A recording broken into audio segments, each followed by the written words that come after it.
Hello, everyone, and welcome back. Happy Thursday morning.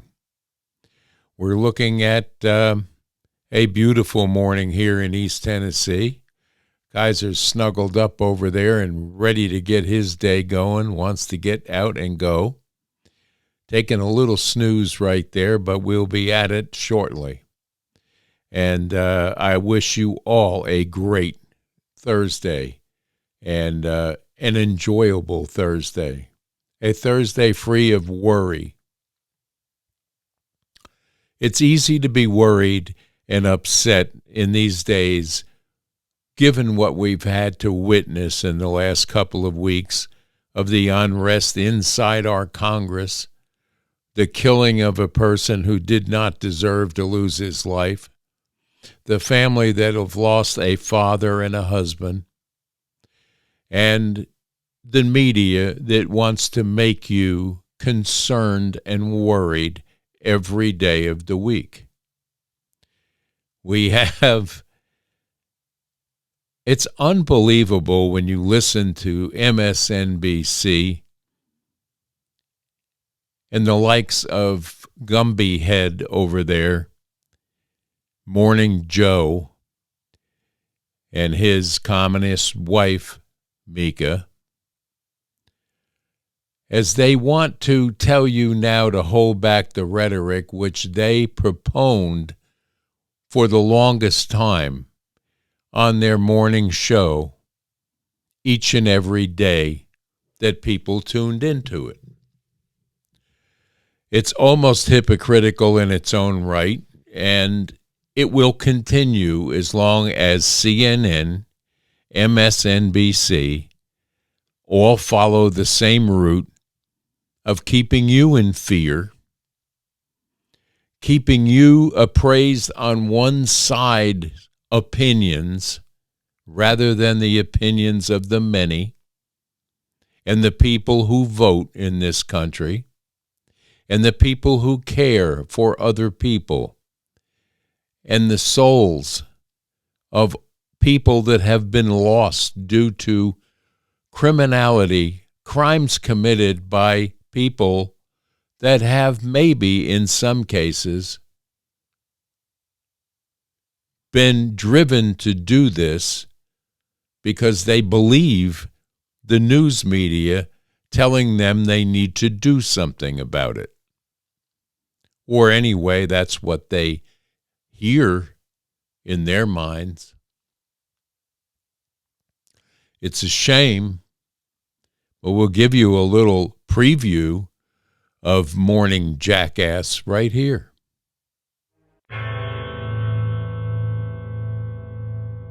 It's just despicable.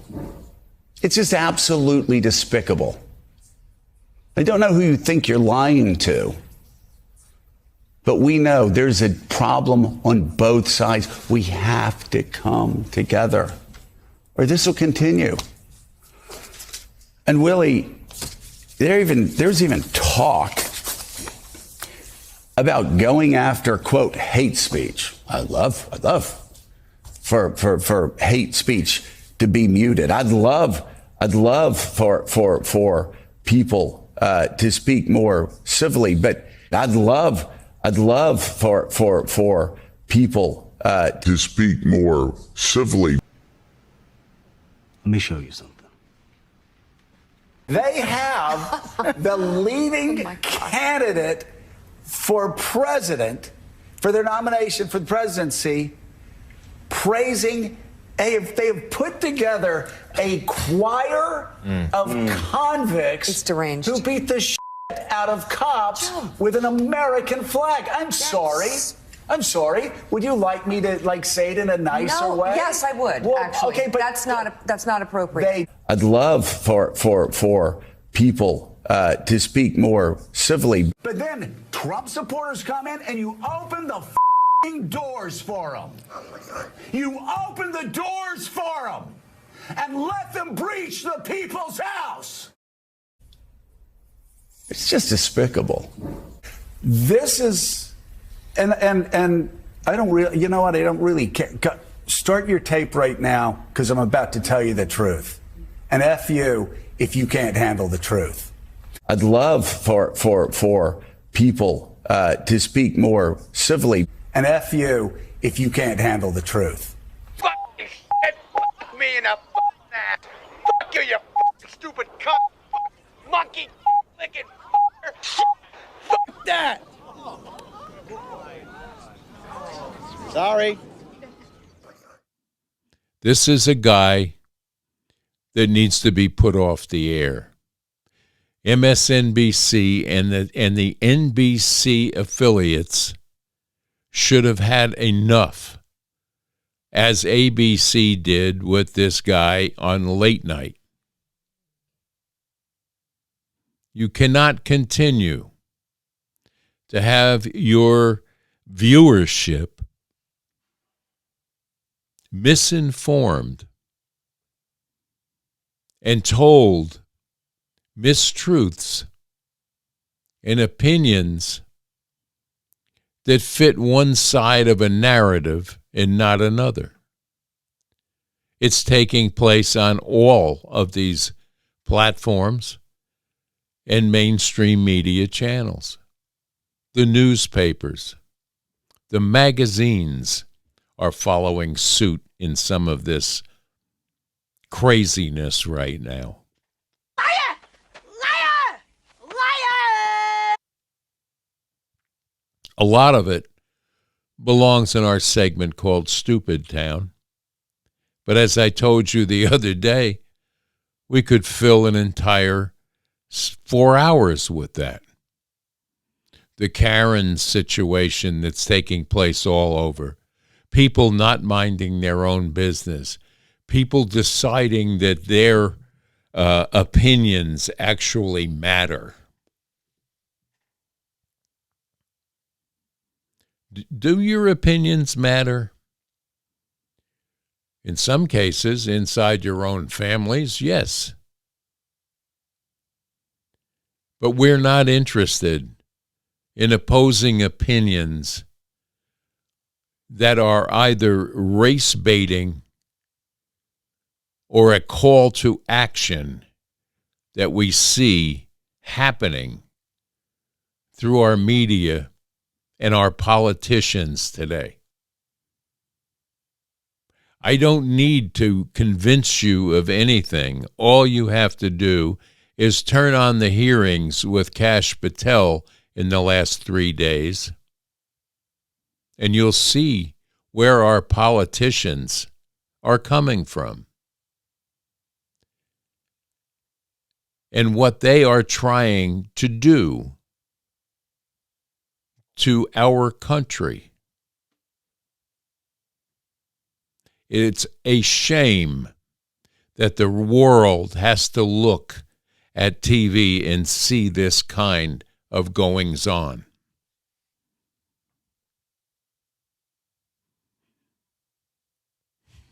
Shifty Schiff himself, Swalwell, Jamie Raskin, Jasmine Crockett, Dick Durbin. These people should be called up to account for why they're acting in the fashion they are. Could it be Trump derangement syndrome? I believe that has a lot to do with it. Donald Trump just had a very good visit to the UK. The United Kingdom is going to benefit from his visit there. The state dinner was magnificent. A white tie affair that will go down in history. Why is it that our own politicians cannot understand that this man has a plan for peace, for tranquility, for prosperity, not only here in the Americas, but in other continents as well. If you go along with the program, you will enrich your own population. That's his message. Why the message is being misconstrued and propagandized by our politicians and our news media outlets is mind-boggling. Why is now Obama coming out with statements that are so disruptive at a time of upheaval over the murder of a Christian man that's just trying to bring a message to college students that have been, over the last 10 years, indoctrinated rather than educated, leaving us with holes in our workplaces, in our churches, and small business struggling to survive over what was pushed for the last 10 years on an unsuspecting public and propagandized by the media that we're all tuned into every day, who wants you to live in fear. There's a Congress that continues to want you to live in fear of this, that, or the other thing. The prosperity that is taking place right now in this country is being downplayed every day. Tune in to CNBC and you'll see it. Tune in to MSNBC and you will see the worst. The opinions of these people, if you stop and think, don't amount to a hill of beans, because most of them are ignorant actors that get made up in the morning, sit in front of cameras and tell you someone else's opinion and want you to believe that those opinions are valid. It's not working anymore because our population after this last election has learned a lot. We have learned that we have been lied to. We have learned that we have been manipulated. We have learned that we've been poisoned by our food suppliers. We have learned that our banking systems have been manipulated. We have learned that our sitting people in the House of Representatives and the Senate of the United States are enriching themselves, and no one bothers to look at how, when, or why. We had looked at a media that covered up and ran defense for an administration that had a president that was a non-functioning president. Completely covered up, and then when found out, they go write books about how shocked they were. And we're supposed to buy off on the fact that they don't lie to us.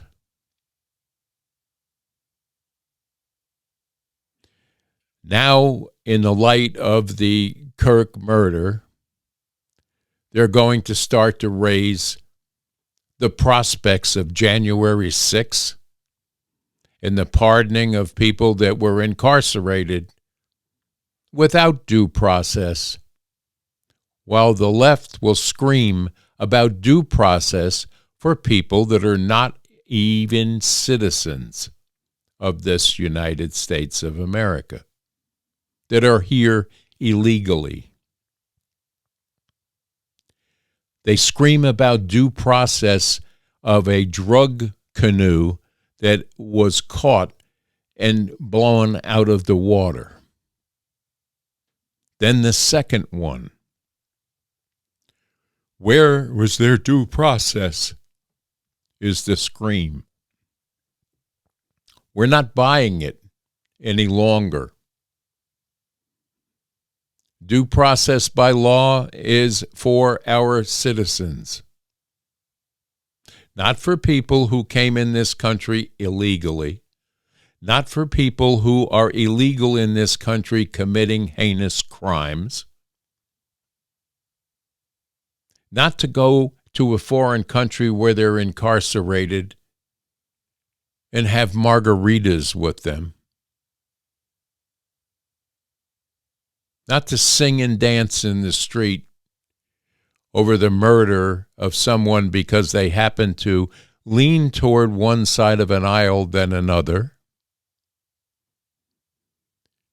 We shouldn't be burning cities, as has happened in the past. We just witnessed candlelight vigils. That's the only thing burning over the recent murder of Charlie Kirk. But yet you have people like Bernie Sanders arguing that the rich own too much money and we have to redistribute wealth in our Congress, who had to be called on the carpet and explained to what the truth of the matter is. Have a look here. At a time of massive and unprecedented income and wealth inequality, the Republicans look around them and they say, wow, we got three people owning more wealth than the bottom half of American society. Very richest people are becoming phenomenally richer. Working people are struggling. What's the solution? Well, obviously, the solution is to give massive tax breaks to the rich and make a very bad situation even worse. It is apparently not good enough that the top 1% today own more wealth than the bottom 90%. That is rather phenomenal. But in my Republican colleagues' eyes, the wealthy and the powerful need even more help. 1% owning more wealth than the bottom 90%, just not good enough. We could do better than that. So not only should the very wealthy be asked to pay their fair share of taxes, the Republicans believe that we should give huge tax breaks to millionaires and billionaires. I think we need to kind of go back in time for just a little bit, not quite as much as in Back to the Future. Let's just go back to 2020. There was an election in 2020. The Democrats gained control of the Senate and the White House. And what's been the result? During the 4 years of President Trump, his first term, it was never better for working class Americans. Real wage growth grew. The middle class was doing better. Our economy was doing fantastic. The Republicans had passed the TCJA, which gave tax relief to all Americans. And we received, and this is very important, the federal government received a record amount of revenue. So even though there was tax cuts for the wealthy was the headline. By the way, that line is as old as dirt, and it's totally false. While the tax rates were cut, tax revenue was at a record level. It would be fascinating if there was just one Democrat that acknowledged that we received a record amount of revenue in the federal coffers. Do you think to yourself, well, wait a second.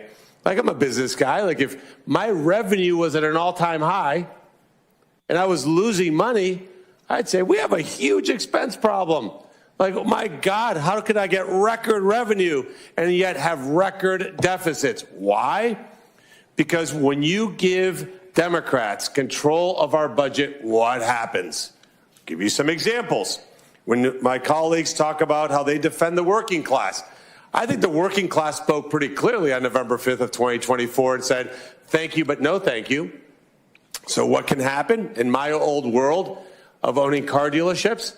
Mr. Chairman, you could walk into one of my dealerships, be a multimillionaire, pick out a beautiful custom-made Rolls-Royce Spectre where the audio system upgrade is $21,000. The logoed headrest in the back seat are $1,500. The umbrella with a logo could be 10 grand. You can lease that car. And thanks to the amazing and remarkable policies from the Democrat Party, the federal government will give you a check for $7,500. Think about that for just a second. That is a bill that became law called the Inflation Reduction Act, giving Rolls-Royce lease customers $7,500 lowers inflation, and every one of them voted for that bill. How did that bill become law, you ask? Did it get 60 votes? Rigorous debate? No. They did it through reconciliation. And Kamala Harris broke the tie-breaking vote so that multimillionaires could have their fifth vehicle parked in Palm Beach with a check for $7,500 thanks to the U.S. taxpayer. Maybe now Bernie will understand, as it's been explained to him, the hypocrisy that he runs around this country. By the way, very wealthy himself, owns 3 houses, and he's for the worker. I don't think so, Bernie. But that's neither here nor there. And that's going to be our Thursday talk for today. Because we are finished as a nation listening to falsehoods from our Congress, from our media, and from opinionated talking heads that really don't have a clue of what they're telling you and never have to worry about how to buy groceries, gasoline, heating oil, or anything else, because they have taken care of themselves. And we, the people who elect these types, have to rethink come the next time we walk into a voting booth. So this Thursday, stay safe, stay strong, and stay unafraid, because you live in a great country. And stay tuned to the Kaiser Report. God bless you all. Enjoy this wonderful day. Bye-bye now.